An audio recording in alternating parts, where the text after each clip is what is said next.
दोस्तों देख सकते हैं राहुल गांधी का हेलीकॉप्टर पहुंच चुका है बसिया के एसटीसी ग्राउंड में। देख सकते हो लैंड करने जा रहा है। देख सकते हैं बहुत ही भयंकर गर्मी के कारण यहाँ भयंकर धूल उड़ रहा है। यहाँ पर देख सकते हैं भारी संख्या में लोग राहुल गांधी की सभा में शामिल होने के लिए आए। देख सकते हैं कितना बहुत ज़्यादा क्राउड है। और यहाँ पर देख सकते हैं चंपाई सोरेन और राहुल गांधी का स्वागत किया जा रहा है मंत्रियों के द्वारा गमछा पहना के। और देख सकते हैं मंत्रियों के द्वारा स्वागत किया जा रहा है।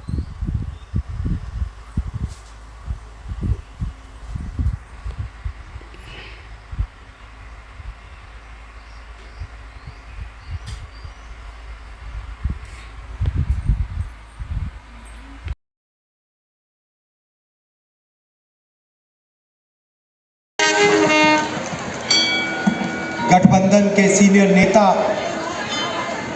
गठबंधन के प्यारे कार्यकर्ता, भाइयों बहनों, प्रेस के हमारे मित्रों, आप सबका यहाँ बहुत बहुत स्वागत। आप दूर दूर से आए, गर्मी में आए, दिल से आपका धन्यवाद करता हूँ। जोहार।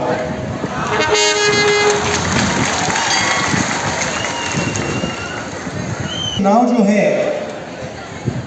ये पहला चुनाव है जहां इंडिया गठबंधन संविधान की रक्षा कर रहा है, इस किताब की रक्षा कर रहा है, और बीजेपी संविधान पर आक्रमण कर रहे हैं। खुलकर उनके नेता कह रहे हैं कि वो संविधान को खत्म कर देंगे, रद्द कर देंगे, फेंक देंगे। तो चुनाव में यही लड़ाई है। मोदी जी के नेता हर रोज कह रहे हैं कि हम संविधान को खत्म कर देंगे, उनको पार्टी से नहीं निकाला जाता।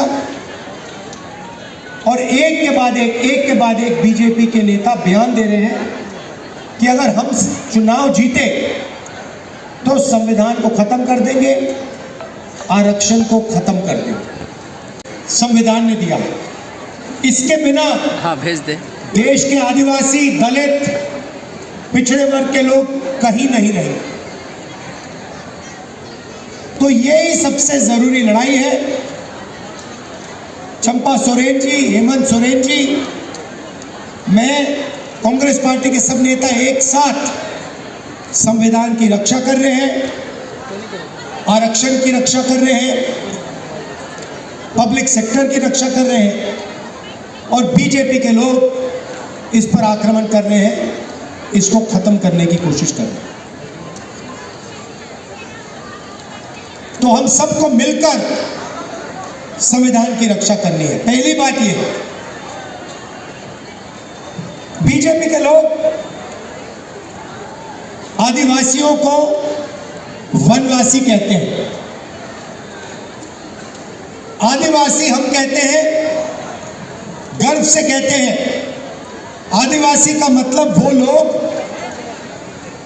जो हिंदुस्तान के इस धरती के पहले मालिक थे। गरीबी रेखा से ऊपर आ गए तब बैंक अकाउंट में पैसा आना बंद होगा। उस दिन तक चाहे 1 साल लगे, 2 लगे, 3 लगे, 5 लगे, 7 लगे, उस दिन तक हर महीने खटाखट 8,500 रुपए, खटाखट खटाखट खटाखट। साल में 1 लाख रुपए, 1 लाख मतलब करोड़ों महिलाओं को लाखपति बना रहे हो। अगर वो अरबपतियों को करोड़ों रुपए दे सकते हैं, हम करोड़ों महिलाओं को लाखों रुपए दे सकते हैं। वाह! अब आप कहोगे ये महिलाएं देख रही हैं और पुरुष भी देख रहे हैं, मेरे और मुस्कुरा रहे हैं, कह रहे भैया आपने ये क्या किया, आप महिलाओं को दे रहे हो, हमें क्यों नहीं दे रहे हो। अब मैं आपको ये बताना चाहता हूँ, 21वीं सदी में ये हमारी बहनें बाहर जाके काम करती हैं, पुरुष भी बाहर जाके काम करते हैं, मजदूरी करते हैं, जॉब करते हैं,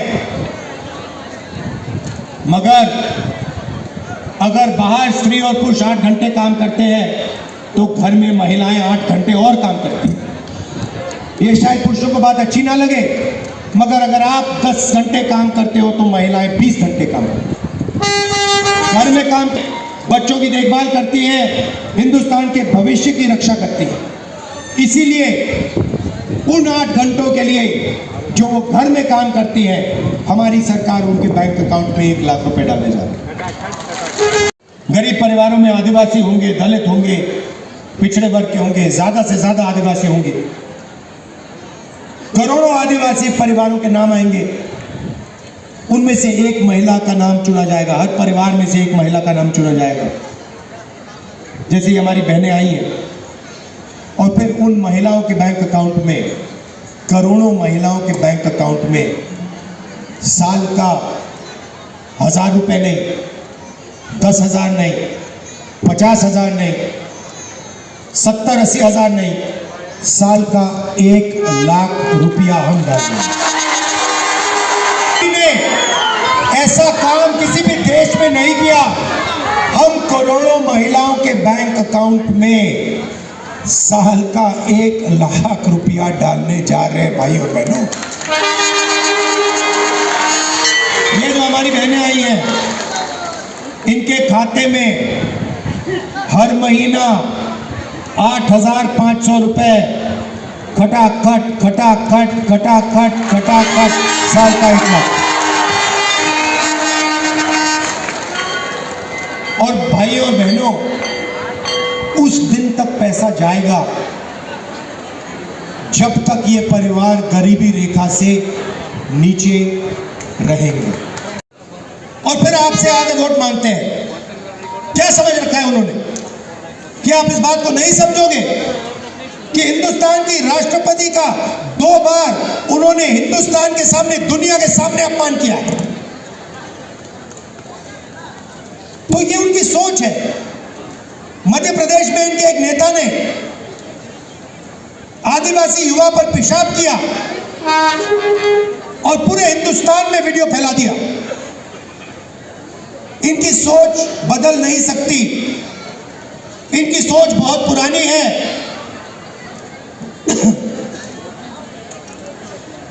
तो अब हम करोड़ों लाखपति बनाने जा रहे हैं। आज मैं आपको बताने आया हूं हम कैसे करेंगे। जैसे हमारी सरकार आएगी, नरेंद्र मोदी की फोटो दिखाएंगे।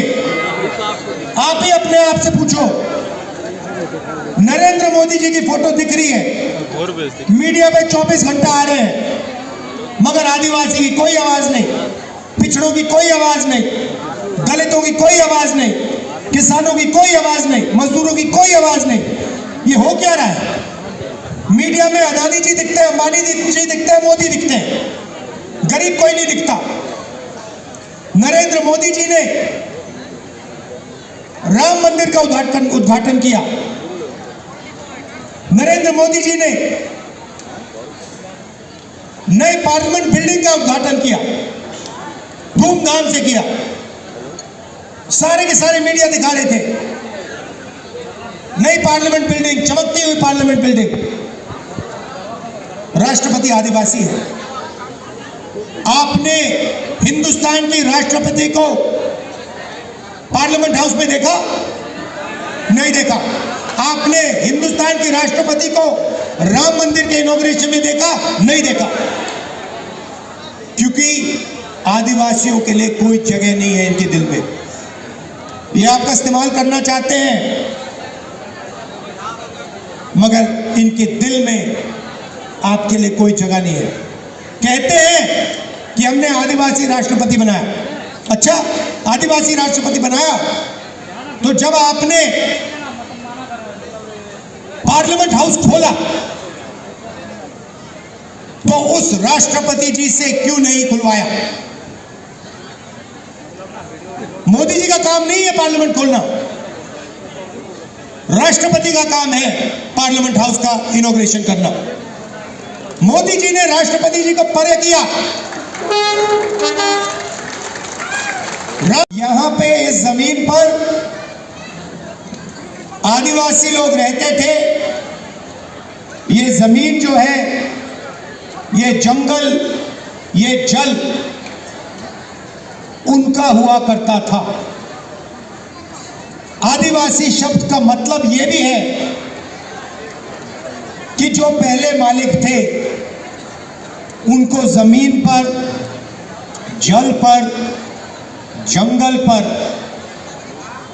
अधिकार मिलना चाहिए और शिक्षा में, स्वास्थ्य में, विकास में, सरकार को चलाने में उनकी भागीदारी होनी चाहिए। अब बीजेपी के लोग कहते हैं नहीं, आप आदिवासी नहीं हो, आपका नाम आदिवासी नहीं है, आपका नाम वनवासी है। ये बीजेपी के लोग 24 घंटा बोलते रहते हैं। वनवासी का मतलब वो लोग जो जंगल में रहते हैं।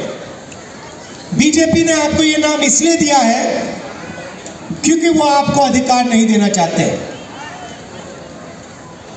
वो आपको हक नहीं देना चाहते, वो आपको भागीदारी नहीं देना चाहते, इसीलिए 24 घंटा वो आपको वनवासी कहते रहते हैं। आप वनवासी नहीं हो, आप आदिवासी हो, आप हिंदुस्तान के पहले मालिक हो। ये जमीन आपकी थी, ये जल आपका था, ये जंगल आपका था। ये साफ मैं कहना चाहता हूं। और हिंदुस्तान में आपको भागीदारी मिलनी चाहिए। आपके बच्चों को इंजीनियर, डॉक्टर, लॉयर बनना चाहिए। बिजनेस में, कॉर्पोरेट इंडिया में आपको जगह मिलनी चाहिए।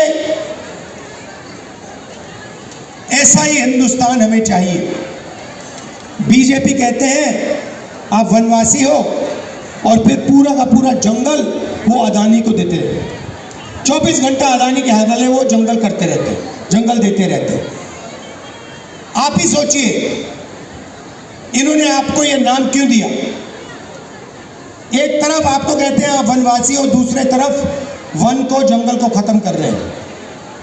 जब जंगल खत्म हो जाएगा आपसे कहेंगे देखिए आप तो वनवासी थे, अब तो वन है ही नहीं, तो आपकी कोई जगह ही नहीं है। अब आप जाके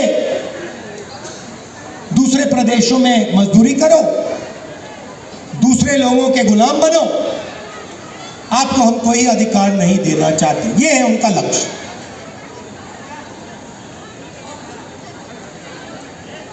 और आपका इतिहास है, आपकी भाषाएं हैं, आपकी हिस्ट्री है, उसको वो कुचलना चाहते हैं, खत्म करना चाहते हैं। हम आपकी भाषाओं को, आपकी हिस्ट्री को, आपके इतिहास को, इन सब चीजों की हम रक्षा करना चाहते हैं, इनको आगे बढ़ाना चाहते हैं। ये फर्क है हम दोनों में।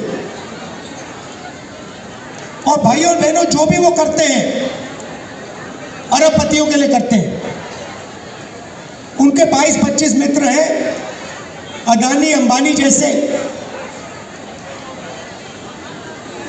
उन्हीं के लिए पूरा का पूरा काम होता है। जमीन उनकी, जंगल उनका, मीडिया उनका, इंफ्रास्ट्रक्चर उनका, सड़कें उनकी, पुल उनके, पेट्रोल उनका, सारा का सारा उनका। पहले पब्लिक सेक्टर हुआ करता था, उसमें आदिवासियों को, दलितों को, पिछड़ों को जगह मिलती थी, रिजर्वेशन था उसमें, उसको सारे के सारे को प्राइवेटाइज कर रहे हैं। और खुलकर कह रहे हैं कि हम रेलवे को भी प्राइवेटाइज कर देंगे। ये आपकी पूंजी है, ये पब्लिक सेक्टर आपकी पूंजी है, रेलवे आपकी पूंजी है, ये सड़कें, ये पुल ये आपके हैं, ये अदानी के नहीं है। और पूरा का पूरा वो उनको देते रहते 24 घंटा।